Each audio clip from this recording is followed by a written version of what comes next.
Hi, everybody. It's Lew Dennen once again with EOXS Stories on Steel. And today we are very fortunate to have Andy Pfirman from Matandy Steel. Andy, did I pronounce all that and say all that correctly? You got it all correct, Lew. You're doing great so far. Man, it's a stressful morning. It's stressful every day in the steel business, right? It's all good. Yeah, we'll make do. Amen. We'll make do. Amen. Andy, rather than me introduce you, I'm gonna let you share. I know there's different aspects of your business. I know you have some different businesses that are part of Matandy. So I'm gonna let you do your thing, and then I'll jump in. Go ahead.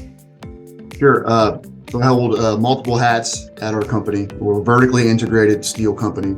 Matandy Steel is kind of the big bear in the chain. Okay. Steel processing, master coil, slit, slice and dice, those kind of things. Okay. The middle of the chain, we've got Jay and Linrose that do roll forming products for commercial construction. And at the end of our vertical chain, we've got lamp metal trusses. They take products from upstream and do commercialized construction, specifically in roof trusses. So my day-to-day stuff, I'm doing the operations of Matandy, and I'm leading up the construction division with lamp. Okay, so you've got your attention jumps all over the place in an 8-hour day, I'm guessing. It does. It makes for an interesting, I don't know which way to look at this moment kind of day, but somehow I manage. I appreciate that. How did, if you don't mind me asking, how did you get into the business? So I'm a second generation steel guy. My dad started the company in '87, I believe, and he was a school teacher prior to that. So it was the '80s. He was a school teacher, guidance counselor, and took a random steel job in sales because it was like twice his pay. And our area here's got a rich history of steel, and SOS being one of those pieces. He got his job there, and just kind of went from there. So he kind of made his way through another steel company, and then founded what is now Matandy in '87. And then, so that's all right. So then, did you just sort of join him on the journey, or like, was this what you had in mind out of college, or was it? Well, I got my start in the shop as an 8th grader. I got into a little bit of trouble, and my first job was sorting roofing nails. So one of the first products we ever produced were roofing nails, and the older machines, when they started up, they would produce good nails and bad nails. In efforts to save money, we wouldn't just throw the entire lot away. We would dump the startup lot into a bin. I would then sit there all day and go nail by nail, sorting good nail, bad nail. It was then I realized I need an education. You didn't want to be doing that every single day for the rest of your life. It had a lot of time to think while you sat there sorting nails. But I truly did grow up in the shop and around the business. When we first got the nail machines, I'd go to school, get homework done, go to the shop, help box the nails. We were using shovels at that time and literally filling up the boxes 50 pounds at a time. And it's transformed since then. But I've run all the machines in the shop. I've been on the yard crew. I've been around this business, specifically our company, most of my life. When you were in when you were in college, did you kind of like have the vision of, when I'm out of college, I'm going right into the business, or did you sort of have, I want to try different things, or was this just kind of like, I want to go this direction? I knew I wanted to be in steel when I was in college. Specifically, as I got late, into my undergrad, I wanted to get into the sales side. Matandy started its founding was a steel brokerage company. So my pops would buy a coil, send it to a processor, and then sell that steel somewhere else. So our company, and to this day, is very heavily geared around the sales side. And having always been in the operational side, through high school, grade school, I'd work winters and summers, most college years up here doing those things. I said, I want to get in sales. But after being in college and getting away from things, I wanted to venture out a little bit. So I told my pops, I don't want to work for the company when I get out of school. Okay. So I went and got a job at Nucor. down in South Carolina Okay. and worked in sales there.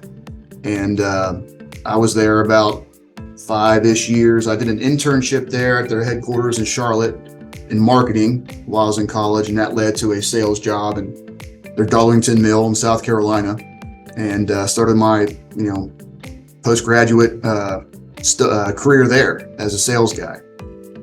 So that led to one thing, and then my dad was approaching retirements, and I was approaching the next stage in my career, and I'd made a decision to move back into the hometown, into the family business.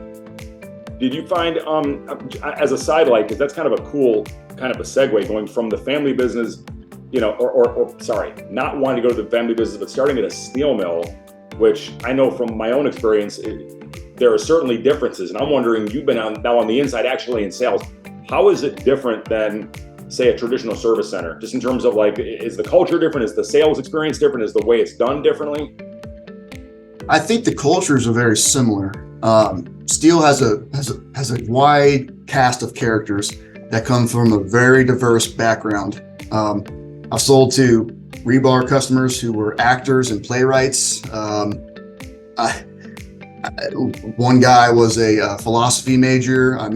Just such a wide, diverse array of characters, and somehow we all end up at steel. So the characteristics of the steel industry, which I love, is to the point, very little BS, and just get the job done. And I love that about the industry. Okay. In terms of what's different, the mills are designed to push material through their mills. They want to be selling in volume, it's volume, it's volume, and their customers will largely adhere to what the mills would like them to do to make that volume happen, by and large. Service centers are much more geared towards little tiny tweaks and changes in here and there for every customer, and every customer can have a different spec, be it packaging sizes, skid size, what have you. So there's a lot more attention to detail and what the customer needs for their machine shop at a service center versus getting the volume through a mill. Those are kind of the big ideological differences in those strategies, but the cultures are very much aligned. I find that really interesting. I've actually heard that from somebody else on one of the other guests that I interviewed, that the service center is sort of specifically geared towards the customer. And it's interesting how the mill is kind of geared towards volume. We're the ones producing it. You just say thank you and we'll ship your steel for you. Whereas those of us in the steel service center industry, every customer is different. Every customer has absolutely what they want when they want it. Yes, that is, in very general sense, that is kind of the major differences. And different mills, different products of the mills will operate a little differently. But yeah, that's the essential difference. If you want something very specific, you go to a service center. If you need a ton of volume and you figure it out later, you go to the mill. What do you think? So a couple of questions. One concern or issue that I'm hearing from a lot of people, particularly those of folks that are sort of our age and kind of beyond, is the attraction of getting the sort of younger generation, let's call it Generation Z, not so much millennials, but the Z generation, and the folks that are even in high school now, unless they're, kind of like you and I, right? We had family in the business kind of going in to sort of guide our direction a little bit, at least show us, hey, here's an option. How do we attract, how do you attract the younger generation to come in and say, so it's not an online business where I'm going to be a multi-billionaire because Facebook and ad said I was going to, but actually this is a legitimate industry, a legitimate way to earn a living. Are you finding a challenge there at all? That's a very big question that I can go really deep into. So I'll try to answer it in parts. First of all, I'm a big fan of formal education. I have an undergrad degree. I'm currently at Ohio State getting my MBA through their executive program. So I think there's a lot of value there. I'm kind of what is considered a late millennial, just like that in between X and millennial stage. I'm kind of that weird 5-year period where I grew up going to libraries and finished schooling, doing everything on the internet. So I've seen both sides of it. And what I can say for my generation, people like me, is we were all pushed to undergraduate 4-year colleges, universities. That's when you went to your guidance counselor, that's what you're supposed to do. And so what I'm seeing and what a lot of the industry is seeing is a huge generational gap in tradesman skills. Folks that are willing to work on a job site, that are willing to come into a shop every day, that are willing to weld, that are willing to fabricate and do all these technical things. Quite frankly, there's a big generational gap in those skills. So talking with local high schools and some of the trade schools, we are starting to see high schools but recommending students go check out the trade schools. Go look into welding, go look into these other trade skills that you can come out, you can get very good education for a little bit of money and come out making a really good wage after your training's over. And great benefits, great opportunities to move around the country if you so choose, great career paths. And we're starting to see that happen in the younger generation. This younger generation excites me because they're great with technology. They kind of see I'll call the evils of the world, and they want to correct it. Okay. And they're not afraid to get their hands dirty. We hear about how coddled they are. In my opinion, that's not the case. Okay. They're very much, yes, let me try. It's new, it's interesting to me, and they love new and interesting things. So the new generation really excites me, quite honestly. That's a very cool perspective on it. I've got 3 of my own kids, and I know that they're also technically far beyond me, even dumb things like Zoom. Hey guys, how do you use Zoom? But yeah, they seemingly are always looking. How does this work? How does this work? How does this work? And I appreciate your point of view there. It's, having said that, dovetail that a little bit into the new sort of chat GPT / AI that I keep hearing. We've all seen it. Some of us have used it or tried. And I'm wondering, what is your perspective on, is it something that you guys use at Matandy and at the other businesses that you have? Or is it something that you've looked at, or is it something you're sort of saying, look, we can do sales on our own, we don't need this? I'm curious your perspective. Yeah, so I'm going to steal a little bit of personal experience, and interestingly enough, in the studies I'm doing right now at Ohio State, AI is a big topic of discussion in many of our classes, as you can imagine. So on the education front, I have some professors who say, use it as much as you can. Use ChatGPT, use it. When you use it, cite it, say, this is from ChatGPT, this is what I fed it. And then you have some that say, don't touch it. I don't want to see, we'll look to make sure you're not using it. So it's very much there are a lot of camps. You're either against it or for it right now. I'm not an expert at it by any means, but I do play around with it. So I have a ChatGPT account. I will use it more so for fun right now. I haven't really integrated ChatGPT into my work life. Okay. I don't say what email should I type up to this person for that response. I don't do that. Okay. But every now and then I'll ask it some questions like, hey, what do you know about this industry or something? And I'll give it prompt questions. They're really powerful tools. And what that really is a predictive language model. So when people say they're scared of AI taking over, I don't have that same fear. Okay. Because what it's really doing is running all these algorithms and predicting what the next word will be in a given sentence with certain context.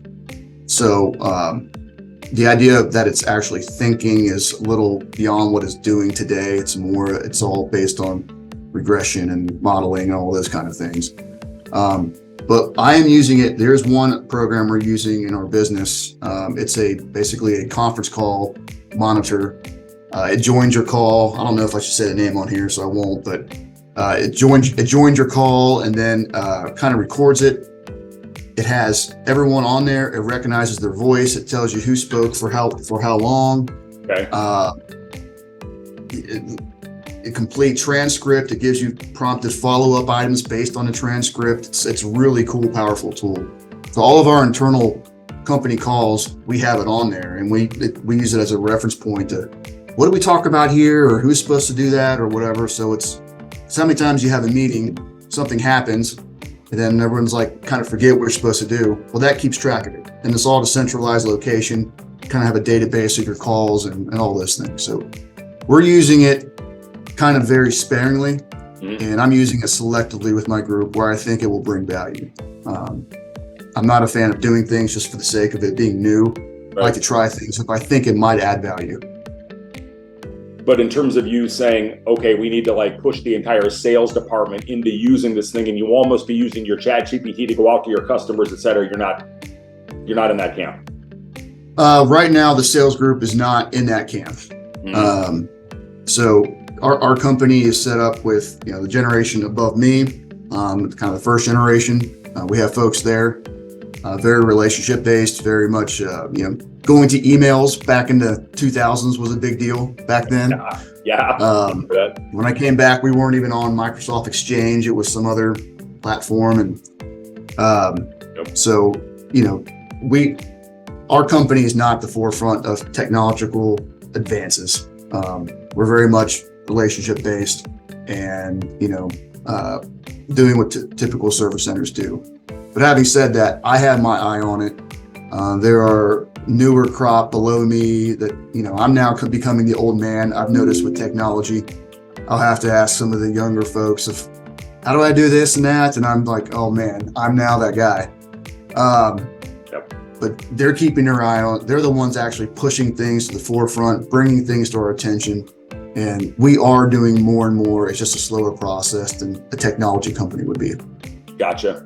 You mentioned, I hope you don't mind asking kind of not so much a personal question, but I think it's pretty cool. You're getting your executive MBA at Ohio State. Yes. And you're running a business.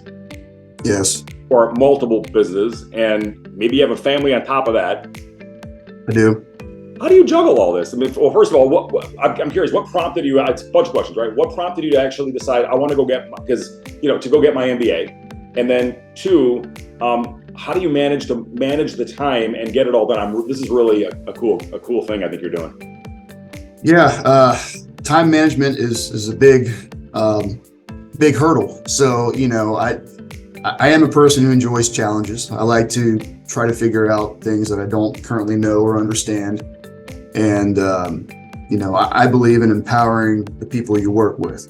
So, I have responsibilities and I have things that I have decided I'm going to make this person the master of this or this person the master of that, and do some checking in, help when needed, those kind of things. And that's, really worked out well for our company. We've seen a lot of growth. We've seen a lot of people stepping up to the plate, a lot of things happening that really driven this business forward for us. I do have a family. We've got three young boys, ages 11, 9, and 6. Got the wife. So she's I will say stay at home, but she's never home. She's always doing something for the family, the boys, something. So I always joke, she works harder than I do. And without her, I couldn't do any of this stuff. Let's just be honest. I mean, her job's more important than mine is, in my opinion. So, and I do coaching on the side as well. So involved with some other local groups like Boys and Girls Club. Cool. I like to stay busy. I like to stay active.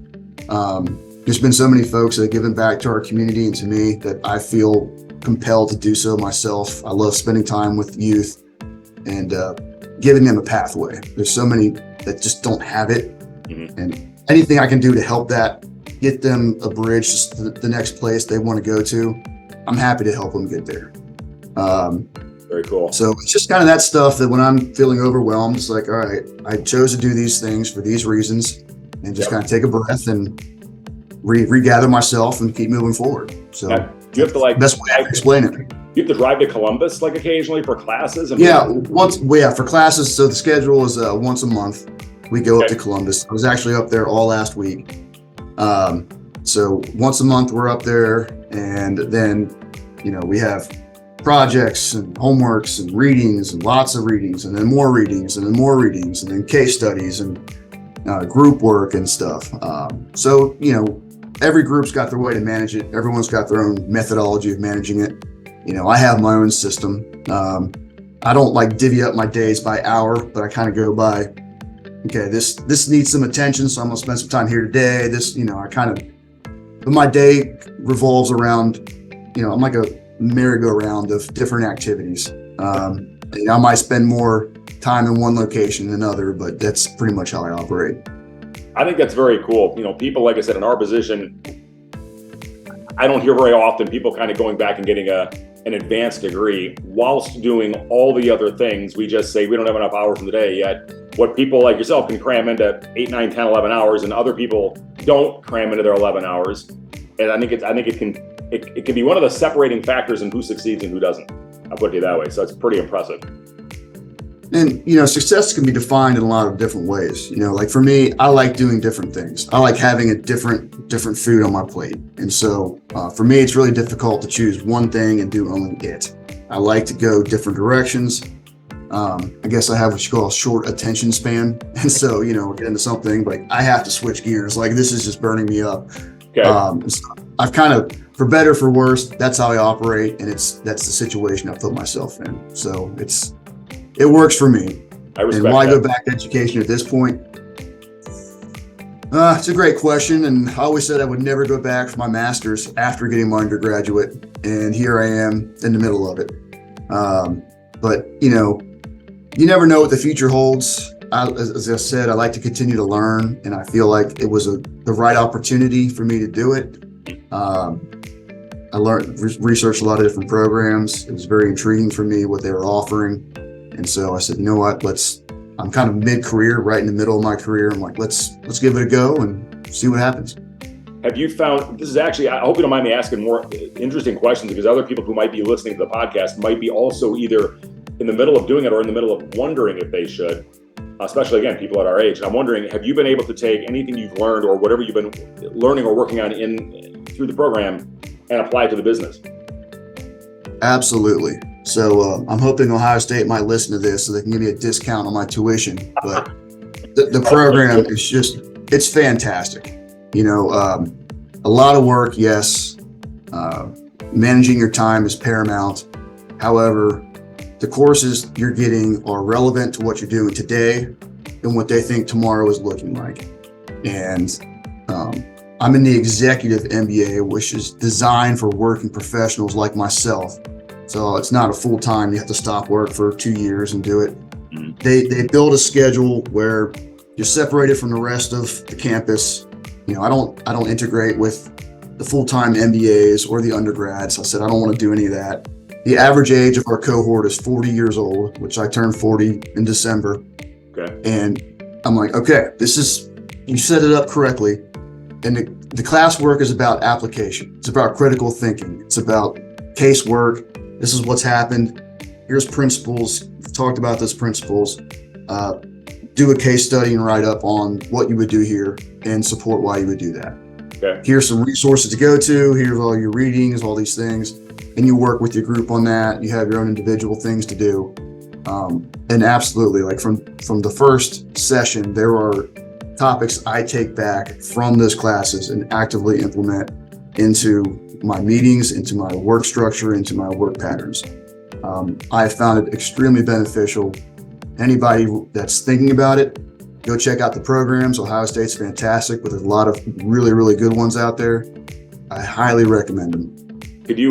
This is coming from a guy who said, I won't do any more formal education. Can you, not wanting to put you on the spot, could you give an example just for the listeners of, here's an example of something that we did over here and I applied it sort of, or at least I looked at something differently because I took this information. I'm just curious. Yeah, so from one of the first modules, so you take 3 classes at a time. One of the first one was organizational behavior. And that was the first class we ever took. And it was almost like psychology. It was really about organizational psychology and business psychology. And we talked a lot about the wasted time and the waste of efforts on meetings that don't get anything done. And how do you really solve problems? How do you really getting people together and having a brainstorming session? They don't really work statistically. There are far better methods and ways to solve problems in a group setting than what we think of, where you sit everybody in a room, you ask a question out loud and wait for responses. There are far better ways to handle those. And that's one example of something I learned from like the very first day that I know from talking with others, have implemented those methods that we've been taught to break through some of those things and get more feedback, more input, and better results. So it's arguably paying off in real time. Yes. That's I would very much say, yeah, it's for the amount of money that it is I'm paying for it, it's already paid itself back. I mean, it's a no-brainer in my mind. That's fabulous. People, like I said, people who are listening who may be in kind of that middle stage of wondering, should they? Now, you just got a recommendation right off the bat. So thank you for that. And just the connections you make with your fellow cohort members. I mean, they're going to be lifelong friends, so it's just, it's amazing to sit in a room with a collection of people from different backgrounds. We have military folks in there, we have physicians, we have insurance folks, and to hear the different perspective on topics and issues, especially in your day-to-day work, you get your blinders on and you do what you need to do. A lot of times it takes those blinders off and it gives you perspectives you didn't think about before. It gives you questions you never even knew to ask. It gives you solutions you never thought would even come up in a discussion. So the discussions in class are almost by itself worth the price of admission. Just hearing the different perspectives and how many talented people there are out there. Wow. It's amazing.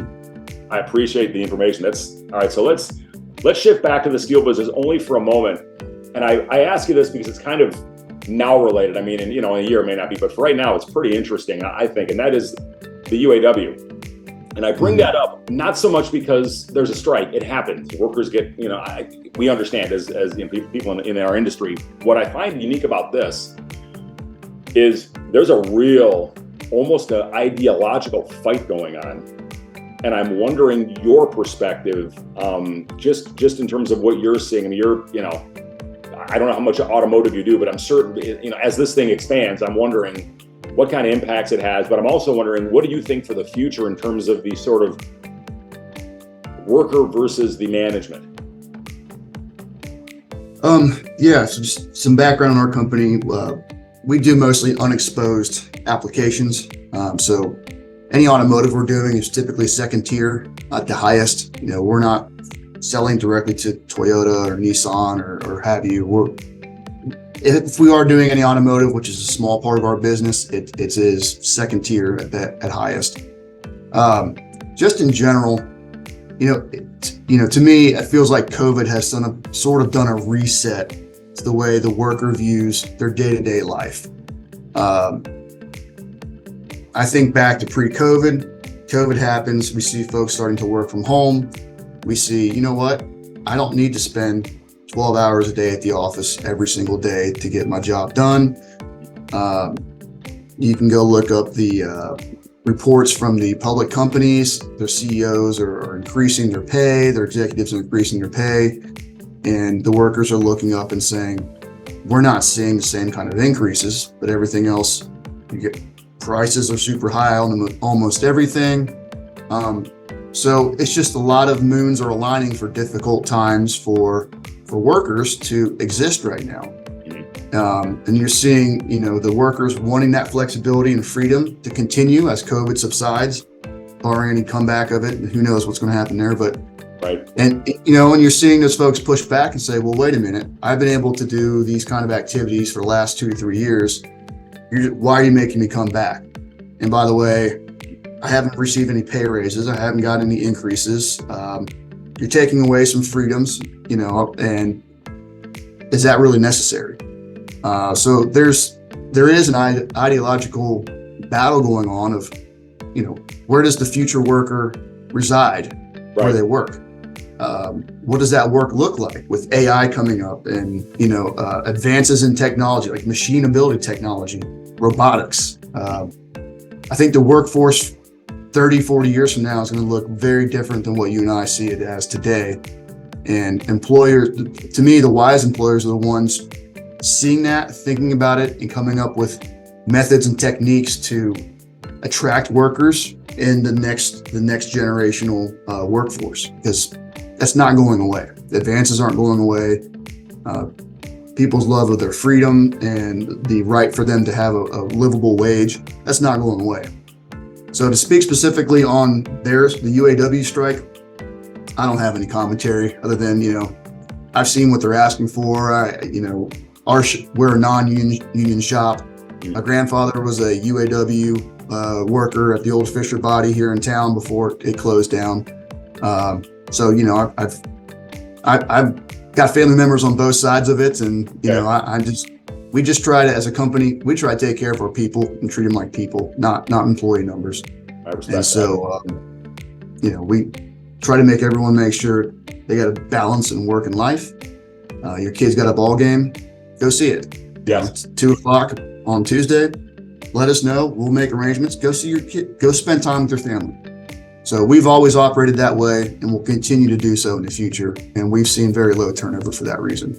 But interesting. Yeah. No, so I can understand the point of view of the UAW, and you got big company with the workers and record profits, and we all saw what car prices have done in the last 3 years, and it's a hard situation, and that there's arguments on all sides that I think have merit. So I won't take a stance on it in terms of what they should or shouldn't do, but it is a very interesting thing. And we're also seeing this in the SAG industry, the Screenwriters Guild. So, I mean, it's still a fight. This fight is not just in manufacturing. There's a problem boiling underneath the surface, I think. And I think we're just now trying to tackle this as a society as we integrate technology and advances into our everyday living. What does that translate for the average person? What does that mean for their livelihood going forward? I think we're trying to wrestle with those bigger questions right now as a society. I feel like that's kind of why I guess I should have prefaced the question differently. And I didn't mean to put you on the spot by saying, what is your opinion? But I don't plan to run for office, but I gotta, who knows, right? No, the way you answered it was actually fabulous, and I appreciate it. I'm curious because as we talk about the COVID and the impact it had on the person who works, whether they're 18 or whether they're 58, right? And you look at some of the Generation Z, and they feel like, because they hear it, these are the rights we should have, whatever that means. And then there's the owners who are saying, yeah, but it costs, with inflation and the cost of interest on banks. And the question is, I wonder how this is all going to play itself out. And I'm sure that anybody listening to the podcast is dealing with the same thing now, which is, like you said, before COVID, come into the shop and do your job, or come into the office and do your job. And now it's a whole different world. And I'm wondering, and I didn't, my company is far smaller than yours. And so I didn't necessarily see it at the macro level or the micro level, I guess is the right word, right? I saw it from my perspective, but my wife who works at a larger company can see it. My kids who are in high school can see it. And you're clearly seeing it. And it's interesting to see. I wonder where all this is going to play itself out.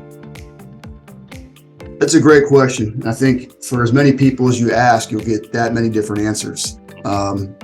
In steel in particular, there's a company I won't name that basically said if you don't come back to the office, you won't have a job.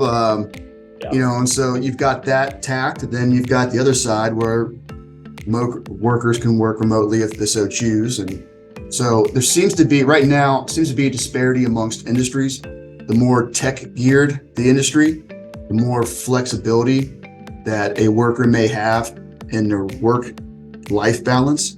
Okay. So I think more technical industries like manufacturing need to think about that if we want to continue to attract top talent.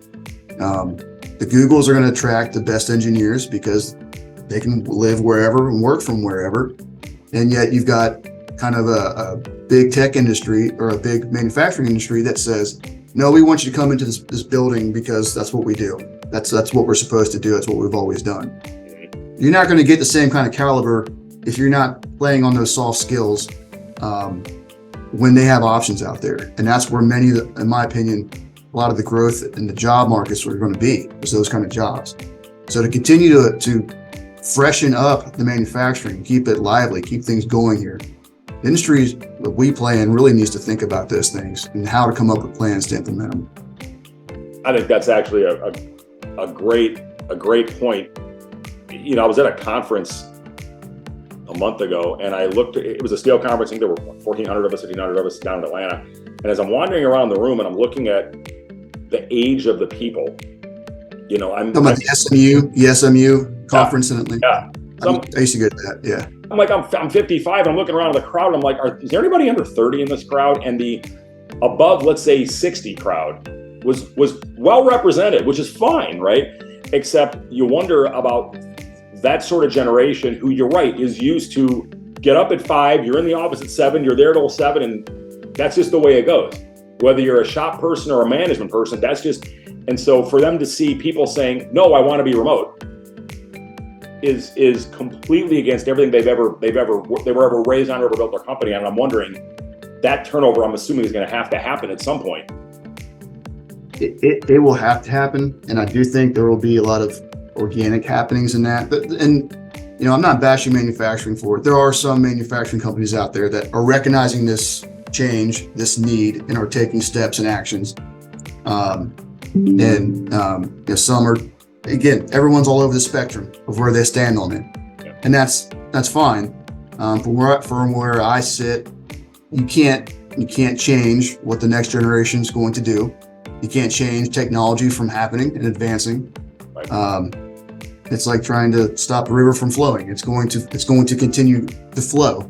So ride the river. That's the way I look at it. Find ways to navigate it as best as possible. And I think our industry, by and large, will do it. It has to do it. Yep. It's done it in the past, and it will. We're a little bit slower than some of the most moderns, but it'll happen. Andy, I think on that note, on a positive, this is a great place to kind of bring the podcast to a close. Unless you have something else you want to share, and I'm all ears. This has been fantastic. This is my first time doing anything like this. Wasn't sure how I felt about it, but Lew, you've been fantastic and really helped me limp along here. So I appreciate you very much, and I look forward to seeing this and maybe coming back one day. Who knows? Absolutely. All right, I'm gonna do my outro, and then we'll come back for a second. Sounds good. All right. So, folks, thank you so much. Again, my name is Lew Dennen. This is EOXS Stories on Steel, and Andy Pfirman. God bless. Thank you for joining us today from Matandy. It's been a really interesting and enlightening talk. People come back, watch it again and again, and learn. And don't listen to me, listen to Andy. If you're interested in being part of the podcast, find me, email me, connect with me, and I will be certainly interested in bringing you on the show. So thank you, and have a good day out there. Thank you, guys. Bye-bye.